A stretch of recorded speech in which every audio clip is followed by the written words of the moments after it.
Hello, FST friends. So here we go. We are talking about all the shifts. So the phase shift, the vertical shift, like everything put together. Okay.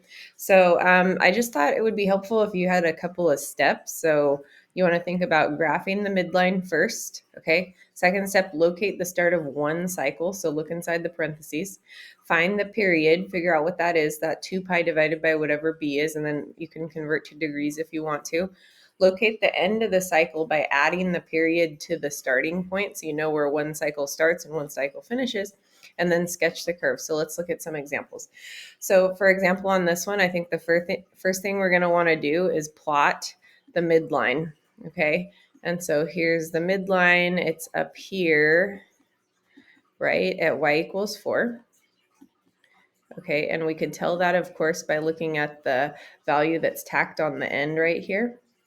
Okay, from there, we're gonna figure out the start of one cycle. So you'll notice that there's no parentheses here. That means the start of one cycle is gonna begin right at the midline, right at 0, okay? Because there's nothing in parentheses. It starts right just up where the midline is, okay? And then if we figure out the period, so step 3, if we do 2 pi divided by b, which in this case, the b is a 3, okay, we're going to get 2 pi over 3, which if we want to go ahead and convert that to degrees, it's 120 degrees, okay? So that means there's one cycle every 120 degrees, and it looks like each of these tick marks here represents 30 degrees, so 30, 60, 90, 120. So the cycle is going to stop right here, okay?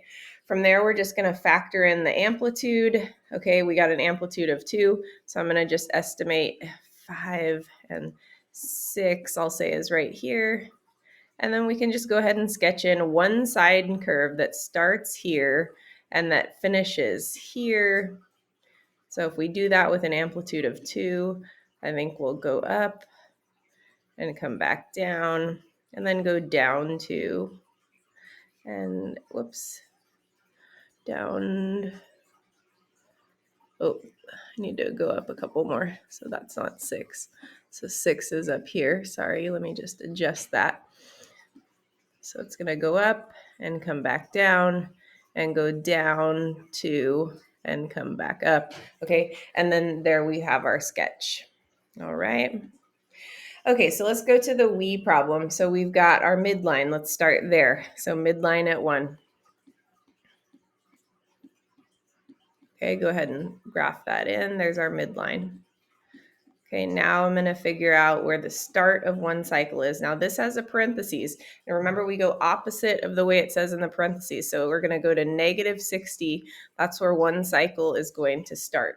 Okay, then we're going to figure out what the period is. So we're going to do 2 pi divided by b, which in this case, b is a 2. So we're going to do 2 pi divided by 2, and we're going to get pi, which remember is 180 degrees. Okay, so there's going to be one cycle every 180 degrees. So if we start at negative 60, that means one cycle is going to finish by the time we get to positive 120, right?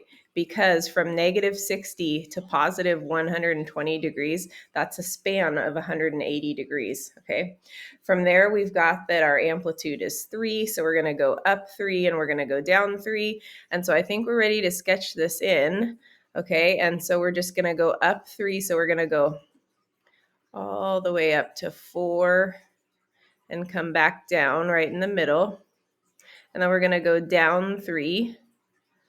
So down 1, 2 to negative 2. And we'll come back up. And there's one cycle of that sine curve. All right, so why don't you pause it for a second? Okay, and give this one a try, okay? And go ahead and pause it, give it a shot. And when you're done, you should be getting something that looks like this. All right, good luck, everybody.